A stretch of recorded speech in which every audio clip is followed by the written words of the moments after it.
নমস্কাৰ এই মুহূৰ্তত এক গুৰুত্বপূৰ্ণ বাতৰি লৈ ষ্টুডিঅ'ৰ মজিয়াত মই উৎপল দাস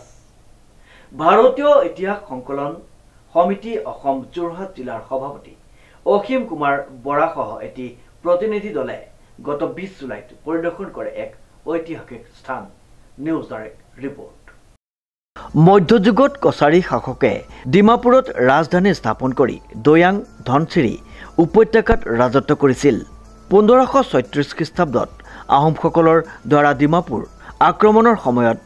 কছাৰী শাসক দেত খাংগয়ে মাইবঙত নতুন ৰাজধানী স্থাপন কৰিছিল মুঠ 35টা সুন্দৰ নক্সাকটা শিলাস্তম্ভ এই কছাৰী পথাৰতে আছে কছাৰী বীৰসকলৰ স্মৃতিত উৎসৰ্গা কৰি নিৰ্মাণ কৰা এই শিলাস্তম্ভ কেইটাত সেই সময়ৰ ভাস্কৰ্য শিল্পী কিমান নিখুঁত আছিল তাক সোঁৱৰাই দিয়ে গোলাঘাট নগৰৰ পৰা প্ৰায় 22 কিলোমিটাৰ দূৰত জামুগুৰি পথেদি আহিলে এই পথৰ কাষতে এই শিলাস্তম্ভসমূহ দেখা পোৱা যায় উল্লেখযোগ্য যে চৰকাৰে এই ঐতিহাসিক ঠাইখিনি পৰ্যটন কেন্দ্ৰ হিচাপে গঢ়ি তুলিব পাৰে উল্লেখযোগ্য যে